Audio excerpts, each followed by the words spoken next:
मैं देखता हूं कि हमारे समाज में बहुत लोग उनका विरोध करते हैं। उनको लगता है कि ये दलितों का नेता है, ये हिंदू धर्म के बहुत खिलाफ था, ये बहुत नाराज रहता था।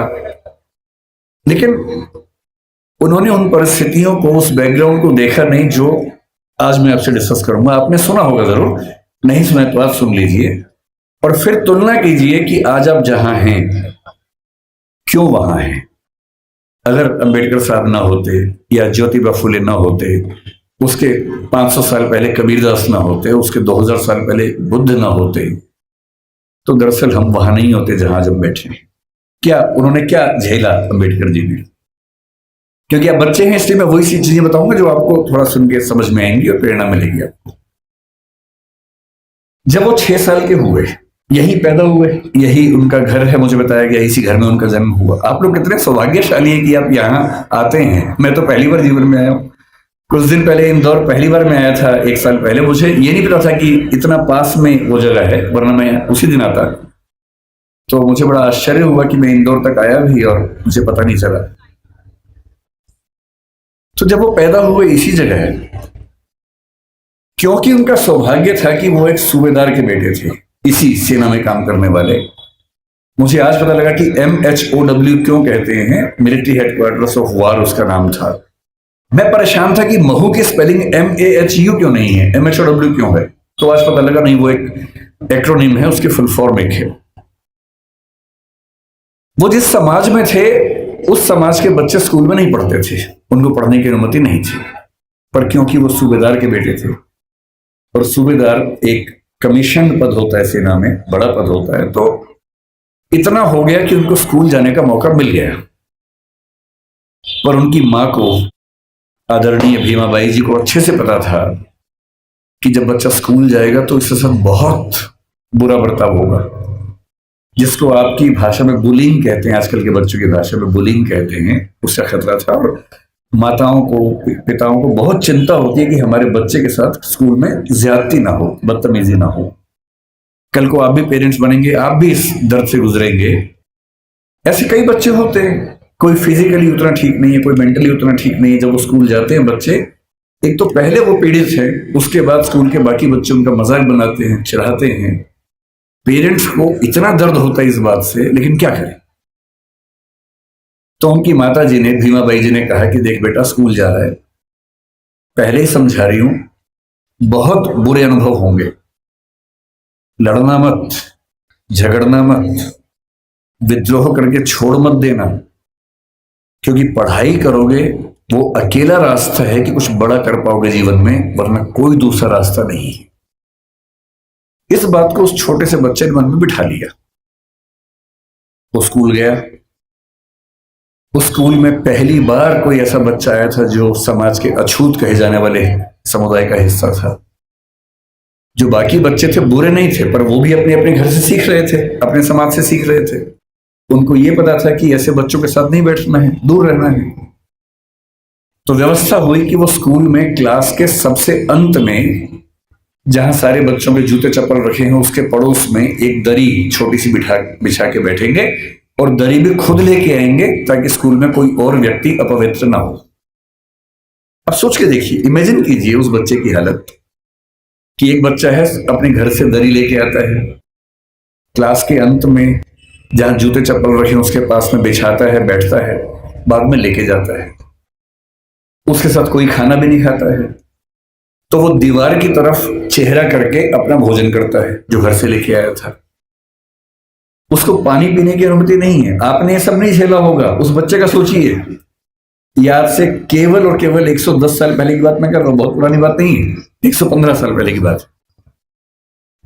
उस बच्चे को पानी पीना है और स्कूल में पानी की एक ही व्यवस्था है कि जो पानी का नल है या घड़ा है उसे वो नहीं छू सकता। तो एक चपरासी है जो उसको दूर से पानी देगा तो वो पिएगा, वो घड़ा नहीं छू सकता है। और ये बात कोई और नहीं कहा है, डॉक्टर अंबेडकर ने खुद अपनी आत्मकथा लिखी है।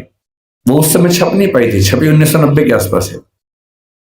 अंग्रेजी में उस आत्मकथा के कुल 6 अध्याय हैं। उसका नाम है वेटिंग फॉर ए वीजा। ये उन्हीं की पुस्तक है। उसमें केवल 6 अध्याय हैं, जिनमें से 4 अध्यायों में उन्होंने अपने अनुभव बताए हैं और 2 में बाकियों के अनुभव बताए हैं। और जो पहला अनुभव है वो यही अनुभव है। और वो साफ लिखते हैं कि अगर किस दिन बच्चों, अभी मैं जानता हूं आप बहुत बेचैन हो गए, शरारत करने का मन भी होगा, लेकिन जिनकी बात चल रही है ना उनके सम्मान में थोड़ा शांत रहें और सुने, है ना, समझें उस बात। चंचलता इस उम्र में होती है, लेकिन थोड़ा सुन लीजिए, क्या हो गया, फायदा हो जाएगा, कुछ नया सीखोगे, है ना। आपकी उम्र से बहुत पहले अंबेडकर जी बहुत सीरियस हो गए थे, इसलिए वो अंबेडकर जी हैं। तो अब तो सीरियस हो ही जाना चाहिए। और जिस व्यक्ति की बात चल रही है उसका कितना एहसान है हम पे, आपके समाज में विशेष रूप से, ये भी समझना चाहिए। जिस दिन चपरासी नहीं आएगा उस दिन पानी नहीं पी सकते हैं। उन्होंने एक वाक्य लिखा अपनी आत्मकथा में, नो पियन नो वाटर। उस समय ऐसी बोतलें नहीं होती थी जो भी आपको बढ़ रही थी, जिन बोतलों के लिए आप हाहाकार मचा रहे थे, उस जमाने में नहीं होती थी। उस जमाने में पियर नहीं आता था तो पानी नहीं मिलता था। उनके नंबर बहुत अच्छे हैं क्लास में, व्यवस्था थी कि जिसके नंबर जितने अच्छे होंगे वो उतना आगे बैठेगा, पर उनको ये ऑप्शन नहीं था कि वो आगे बैठ सके, उन्हें पीछे ही बैठना था। ये सब झेलते झेलते वो पढ़े। जब 10वीं क्लास में आए तो एक अध्यापक उनके थे, कृष्णा जी अर्जुन सेलुस्कर नाम था उनका। उन्होंने उस बच्चे को, भीमराव को, एक छोटी सी पुस्तक भेंट की जो बुद्ध की जीवनी थी, और कहा कि इसको पढ़ो। अंबेडकर कहते हैं कि उस पुस्तक को और मैं अपने अध्यापक केलुस्कर जी को जिंदगी भर नहीं भूल पाया। वही केलुस्कर जी बाद में उनको बड़ौदा के महाराज सियाजीराव गायकवाड़ से मिलवाने ले गए, वजीफा दिलवाया, फिर वजीफा बढ़ा, और जब वो एल्फिंस्टन कॉलेज के विद्यार्थी हुए तो उनको कोलंबिया विश्वविद्यालय जाने के लिए स्कॉलरशिप मिली, वहीं से मिली, बड़ौदा से मिली। 4 साल कोलंबिया में रहे और इतनी मेहनत करते थे, कोलंबिया विश्वविद्यालय से एमए और पीएचडी करने के साथ साथ लंदन स्कूल ऑफ इकोनॉमिक्स से भी एमए और पीएचडी कर डाली। और उन्होंने कहा कि मैं भी बाकी विद्यार्थियों की तरह कुछ घंटे पढ़ के बाकी मौज मस्ती कर सकता था, पर मैंने रोज 21 घंटे पढ़ना चुना ताकि मैं वो सारी सीमाएं दूर कर सकूं जो मैंने अपने समाज में देखी हैं। 17 में वो भारत वापस आए। अब देखिए स्थिति क्या होती है। जब वो भारत आए तो 4 साल अमेरिका में रहे थे, बीच में लंदन में रहे थे, तो उनको वहां जाति व्यवस्था नहीं थी, वहां कोई छूत नहीं था। वहां भी ब्लैक्स की दिक्कत थी, अश्वेतों की दिक्कत थी, पर क्योंकि वो अश्वेत नहीं थे इसलिए वो दिक्कत उन्होंने नहीं महसूस की। तो उन्होंने 4 साल देखा कि एक समानता का व्यवहार उनके साथ हुआ, तो वो उसके अभ्यस्त हुए। अब भारत आए, बड़ौदा महाराज के साथ जो सहमति थी वो ये कि जब वो पढ़ के आएंगे तो बड़ौदा सरकार में सिविल सेवक बनेंगे, दीवान बनेंगे। अब सोच के देखिए क्या हुआ उनके साथ।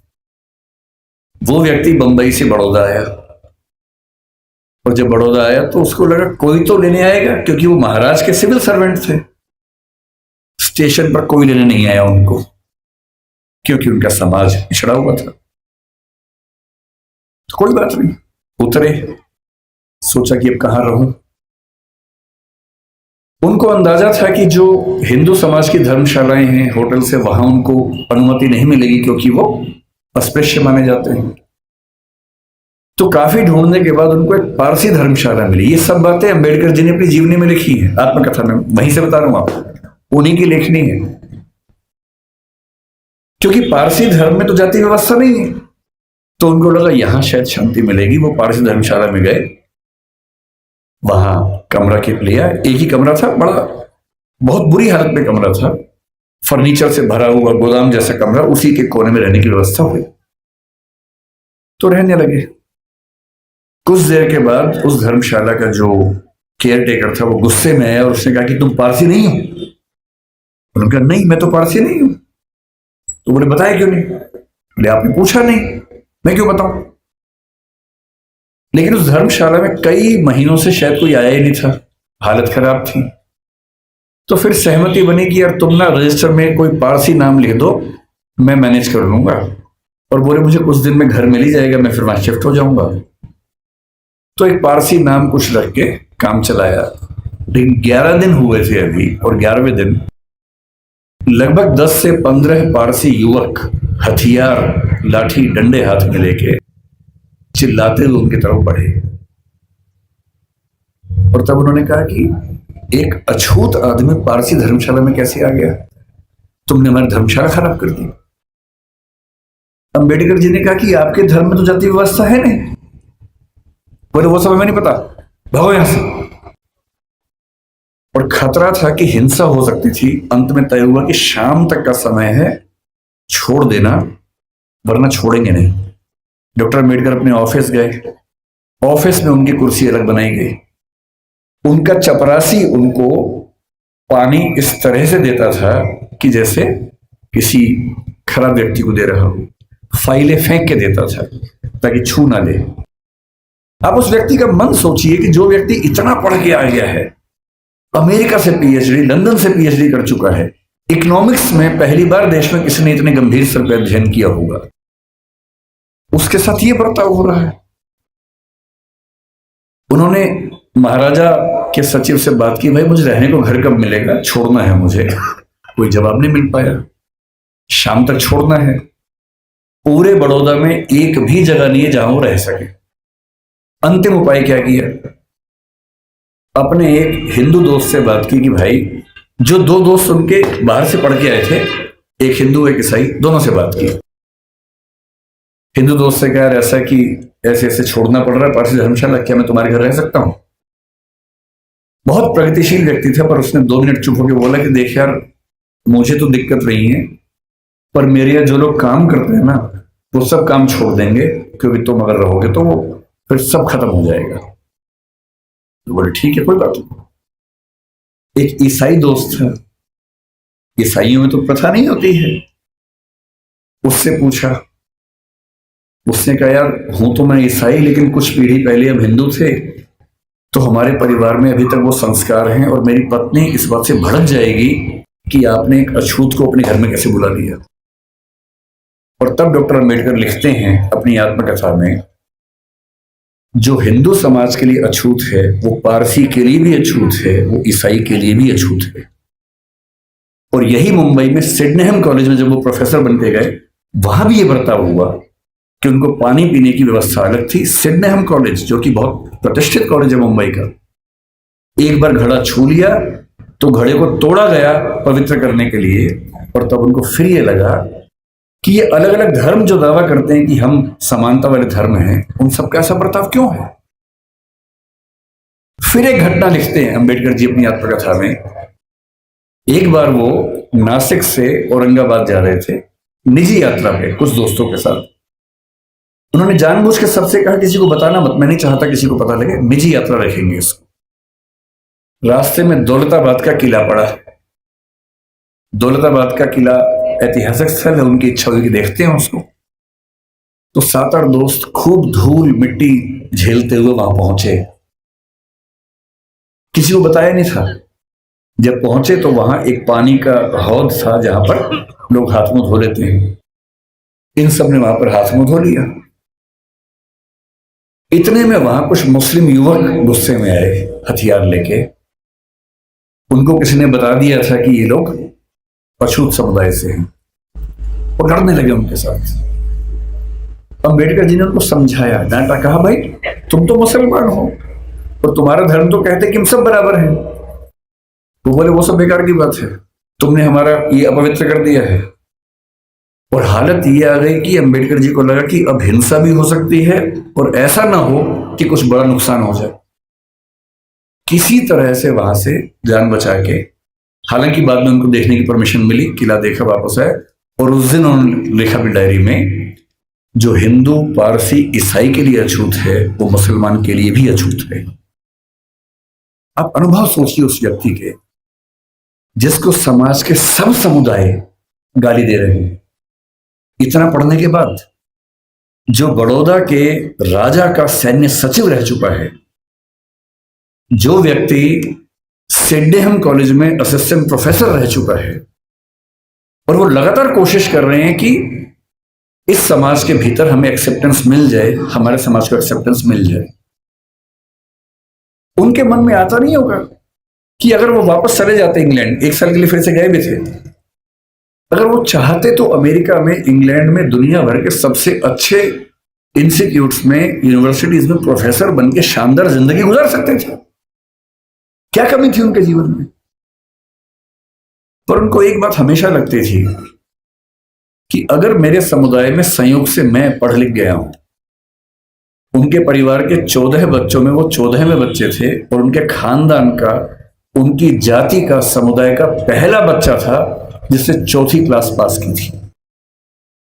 उनको एक ही बात लगती थी कि मैं अपनी जिंदगी तो शानदार बना के गुजार सकता हूं, बड़ी बात नहीं है। पर नियति ने, इतिहास ने मुझे एक ऐसा मौका दिया है कि यदि मैं अपने निजी सुख दुख भूल जाऊं और रात दिन 24 घंटे अपने समाज के विकास में ताकत लगा दूं, तो हो सकता है कि मेरी वजह से हजारों, लाखों, करोड़ों उन व्यक्तियों को बेहतर जिंदगी मिले जिनकी जिंदगी मानवीय जिंदगी तो नहीं है, कई मामलों में पशुओं से भी बदतर जिंदगी है। और इसीलिए मैं कहता हूं कि जो बोधिसत्व शब्द है वो दरअसल वैसे ही व्यक्तियों के लिए बना हुआ है। बोधिसत्व क्या होता है? महात्मा बुद्ध के बारे में कहते हैं कि जब उनको मोक्ष मिल गया, बुद्ध मानते थे कि जीते जी भी मोक्ष मिल सकता है। कहते हैं कि उनको मोक्ष मिल गया, और जब उनको मोक्ष मिल गया तो वो मुक्ति में जाके आनंद में रह सकते थे। पर उन्होंने कहा कि नहीं, इस समाज में, इस दुनिया में इतने लोग दुखी हैं, इतने लोग परेशान हैं। उनके अंदर बहुत करुणा थी। उनको लगता था कि जब तक दुनिया में एक भी व्यक्ति दुखी है, परेशान है, तब तक मैं अकेला मोक्ष लेकर क्या करूंगा। उन्होंने अपने मोक्ष को स्थगित कर दिया और कहा कि मैं लगातार प्रयास करूंगा कि मेरे साथ साथ सभी को मुक्ति मिले। और तब से बुद्धिज्म में कंसेप्ट आया कि जो व्यक्ति अपनी मुक्ति के लिए अर्ह है, एलिजिबल है, उसके बाद भी मुक्त नहीं होना चाहता, क्योंकि वो चाहता है कि मैं सबको मुक्त करके मुक्त होऊंगा, उसको बोधिसत्व कहते हैं। और इस समाज में यदि कोई सच्चा बोधिसत्व हुआ है तो वो डॉक्टर अंबेडकर हैं। इस बात को हमें ईमानदारी से मानना चाहिए। इतने बुरे अनुभवों से गुजरने के बाद इस व्यक्ति को गुस्सा क्यों नहीं आएगा? इस व्यक्ति के अंदर नफरत पैदा क्यों नहीं होगी? ऐसा ही हुआ था 1848 में ज्योतिराव फुले के साथ। फुले अंग्रेजी माध्यम से पढ़े हुए व्यक्ति थे और जब पढ़ाई खत्म हुई उनकी 1847 में, 1848 में उनके एक मित्र ने, जो कि उच्च जाति का था, कहा कि मेरी शादी है तो मेरी शादी में आना। इनको भी लगा ठीक है, चलता हूं। उसी शादी में चले गए। उस शादी में वो गए और दूल्हे के माता पिता ने जैसे ही देखा कि एक अवर्ण व्यक्ति विवाह में आ गया है, इतना खराब से उनको लताड़ा, इतना अपमान किया। और ज्योतिराव फुले कहते हैं कि वही मेरा टर्निंग पॉइंट था। मुझे इस अपमान और इस जिल्लत से सिर्फ खुद को नहीं, अपने समाज के हर व्यक्ति को बाहर निकालना था। और इसलिए 1848 में उन्होंने पहली बार लड़कियों का स्कूल खोला, अपनी पत्नी को पढ़ाया, देश के इतिहास में पहली बार लड़कियों की पढ़ाई लिखाई की व्यवस्था की। आज ये जो बच्चियां बैठी हैं, अगर फुले न होते तो आज आप घर के अंदर चौका कर रही होती, चूल्हा चौका कर रही होती, यहां ना बैठी होती। इसलिए जिन व्यक्तियों की वजह से हम अच्छा जीवन जी रहे हैं, उनके प्रति कृतज्ञ होना हमारा धर्म है, हमारी जिम्मेदारी बनती है। इतनी खराब परिस्थितियों के बाद जो व्यक्ति इतना आगे बढ़ा, उसने देश के लिए क्या क्या किया, हल्का सा अंदाजा ये भी आपको। जो लोग कहते हैं कि उन्होंने केवल दलित समाज पर कल्याण किया, वो बहुत छोटी बात कहते हैं। वो तो किया ही। उन्होंने महाड़ सत्याग्रह किया, उन्होंने पानी के लेकर खूब सत्याग्रह किया, मंदिर प्रवेश को लेकर सत्याग्रह किया। जब उनको लग गया कि सबसे बात नहीं बनेगी, वो नाराज भी हुए। 1927 में उन्होंने मनुस्मृति दहन किया। 1935 में येवला में घोषणा की कि मैं पैदा हुआ हूं हिंदू धर्म में, लेकिन मैं मरूंगा नहीं हिंदू धर्म में। महात्मा गांधी ने उनसे निवेदन किया कि ऐसा ना करें। उसके बाद 21 साल तक वेट किया ताकि समाज अगर बदल सके तो मुझे इतना बड़ा स्टेप ना लेना पड़े। और 1956 में जब उनको लग गया कि मेरी मृत्यु नजदीक है और मैं अपने समुदाय को संशय में, दुविधा में न छोड़ के जाऊं, तो अपनी मृत्यु से केवल 1.5 महीना पहले 14 अक्टूबर के दिन उन्होंने बौद्ध धर्म को अपना लिया। ये तो एक पक्ष है उनके जीवन का, जो दलित समाज या अछूत समुदाय को मुख्य धारा में लाने के लिए उन्होंने किया। उनके जीवन का उससे बड़ा पक्ष जो मेरी नजर में है, वो महिलाओं के बारे में। आपको अंदाजा नहीं होगा शायद, जब भारत का संविधान बना उन्होंने बहुत जिद की, और ये बात 1935-36 से ही शुरू हो गई थी, आजादी के बाद तक चलती रही, कि महिलाओं को बराबरी मिलनी चाहिए और महिलाओं को बराबरी देने के लिए यूनिफॉर्म सिविल कोड का आना बहुत जरूरी था, जिसको आजकल हम बोलते हैं समान नागरिक संहिता। यूनिफॉर्म सिविल कोड आज सरकार कह रही कि हम लेके आएंगे। ये जिद जिस व्यक्ति की थी वो डॉक्टर अंबेडकर थे। उनको पता था कि जब तक सामाजिक कानून सभी धर्मों में पुरुष और महिला के लिए बराबर नहीं होंगे तब तक महिलाएं आगे नहीं बढ़ सकती हैं। और उन्होंने कहा था, मैं किसी समाज की प्रगति का अनुमान इस बात से करता हूं कि वहां महिलाओं की हालत कैसी है। अगर महिलाएं पढ़ी लिखी नहीं है, वो घर के अंदर बंद है, तो समाज कैसे प्रगति करेगा। वो नेहरू जी से लड़ गए। जिस सरकार में वो कानून मंत्री थे 1946 से 51 के बीच का जो दौर था, उन्होंने नेहरू जी से, जो प्रधानमंत्री थे, खूब झगड़ा किया कि यूनिफॉर्म सिविल कोड आप लेके आइए। उस समय नेहरू जी का मानना यह था कि 1951 के पहले आम चुनाव होने के बाद जनता से विश्वास लेने के बाद मैं लेके आऊंगा। और अंबेडकर साहब ने नाराज होकर इस मुद्दे पर देश के कानून मंत्री के पद से इस्तीफा दिया और एक भाषण दिया जिसमें कहा कि नेहरू जी ने अपने वायदे को निभाया नहीं है और महिलाओं की बराबरी के लिए जो प्रयास करना चाहिए वो प्रयास कर नहीं रहे। और फिर 1956 में उनकी मृत्यु होने से 1 साल पहले, 1.5 साल पहले, जो हिंदू कोड बिल था, Hindu code bill uniform civil code का एक बड़ा हिस्सा था जो हिंदू समाज के बारे में था, उसको 4 कानूनों के रूप में नेहरू जी ने पारित करवाया, जिसमें से एक हिंदू मैरिज एक्ट है, एक हिंदू सक्सेशन एक्ट है। और यदि आज हिंदू समाज की महिलाओं को वो सारे अधिकार मिल पाए हैं जो हिंदू पुरुषों को मिलते हैं, तो उसके पीछे जिम्मेदार सबसे बड़ा यदि कोई एक व्यक्ति है तो वो डॉक्टर अंबेडकर है। इसलिए भारत की महिलाओं को, आप जिस भी धर्म को मानते हो, मुस्लिम समाज पर यूनिफॉर्म सिविल कोड उस समय लागू नहीं करवा पाए वो, अब शायद वो भी होगा। और किसी भी समाज हो, हिंदू समाज हो, मुस्लिम समाज हो, कोई भी समाज, यदि उस समाज की महिलाओं के साथ बराबरी नहीं है तो राज्य की जिम्मेदारी बनती है कि वो कानून बनाकर बराबरी लाए। और ये विचार मुख्य रूप से अंबेडकर जी का ही था, जिसकी वजह से आज हम यहां खड़े हैं। तीसरी बात, लोग कहते हैं कि आजादी के संघर्ष में उन्होंने इतना साथ नहीं दिया। ठीक बात है, उनकी अपनी प्राथमिकताएं थी। 1942 से 46 तक जब स्वाधीनता संग्राम एकदम चरम स्तर पर था, वो वायसराय की काउंसिल में श्रम मंत्री थे या श्रम विभाग के प्रमुख थे। आज हम कहते हैं कि भारत में जो श्रम सुधार है, श्रम सुधार का मतलब किसी भी व्यक्ति को नौकरी पे रखेंगे तो कम से कम इतना वेतन देना ही होगा। न्यूनतम वेतन बोलते हैं, मिनिमम वेजेस बोलते हैं, प्रोविडेंट फंड बोलते हैं कि जब कोई व्यक्ति रिटायर हो तो उसको कितना पैसा मिलता है एक साथ। यदि कोई व्यक्ति 8 घंटे से ज्यादा काम करता है उसको अतिरिक्त वेतन मिलना चाहिए, ओवर टाइम की पेमेंट मिलनी चाहिए। ये सारे श्रम सुधार जिस व्यक्ति ने किए हैं भारत में, वो डॉक्टर अंबेडकर हैं। इसलिए वो जिम्मेदारी केवल दलित समाज की नहीं है, देश की सारी महिलाओं की भी है, देश के सारे मजदूरों और नौकरी करने वालों की भी है। इन सब के प्रति, सब ठीक है ना, इन सब के प्रति डॉक्टर अंबेडकर की भूमिका ऐसी है कि हम उसको भूल नहीं सकते।